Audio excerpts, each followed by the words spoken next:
Quando vocês me convidaram, então, para eu falar sobre Morgenthau, o contexto de Morgenthau, fiquei um pouco temerosa, né, a respeito do que efetivamente eu poderia falar, né, já que não é a minha exata área de atuação, mas também não podia me negar a contribuir, né, com os estudos de vocês. Então eu decidi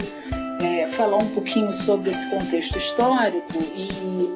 imaginar que nessa década de 1940 é muito comum, né, a gente observar a obra de um autor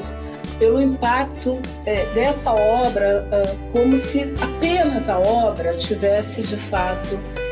a importância maior. Isso, obviamente, sem diminuir a importância da obra, mas pensando no contexto como um todo, pensando no próprio autor, no próprio Hans Morgenthau,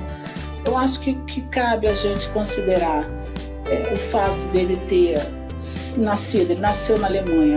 e sendo um judeu nascido na Alemanha, ele sofreu todas as perseguições próprias daquele período, né, em relação ao povo judeu. Ele então vai emigrar para os Estados Unidos, ele vai chegar na década de 30, então já tendo esse arcabouço, né, ele já é uma pessoa que carrega essa experiência,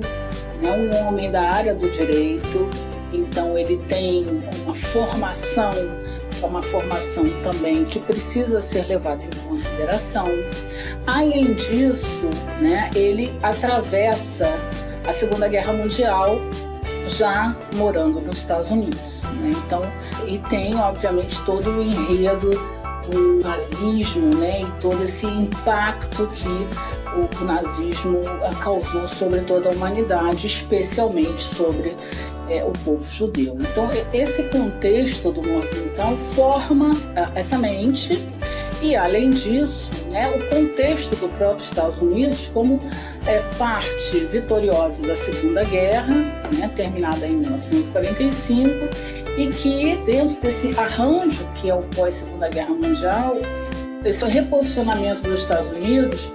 dentro dessa organização que sai da lógica da multipolaridade e vai para um desenho de bipolaridade. Essa bipolaridade, obviamente, impõe um novo comportamento dos Estados Unidos em política externa. E uma série de outros eventos vão estar circunscritos à obra do Morgenthau, como, por exemplo, o papel de George Kennan, que vai escrever, né, o chamado Longo Telegrama, narrando uma política soviética que, em tese, teria por objetivo lançar suas influências sobre o mundo, e isso traria para os Estados Unidos um comprometimento com relação à contenção desse comunismo. Você tem teste nuclear feito do atol de Bikini, que também é considerado uma agressão, uma posição de força. Tudo isso considerando que os Estados Unidos estão buscando uma posição para essa política externa. Em 1945, fim da Segunda Guerra, caminhando para a construção da Guerra Fria, você ainda tem a morte do presidente, né, a chegada, então, da era Truman, né, uma vez que Truman é o vice, vai assumir, né, após a morte de Roosevelt. Então,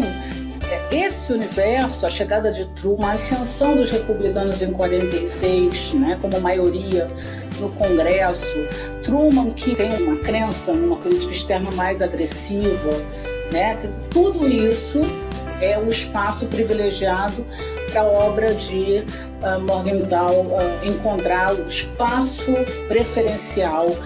para o impacto que ela causou. Então você tem a obra, você tem a própria vida do autor e você tem o próprio contexto norte-americano nesse período. Então, somado as três forças aí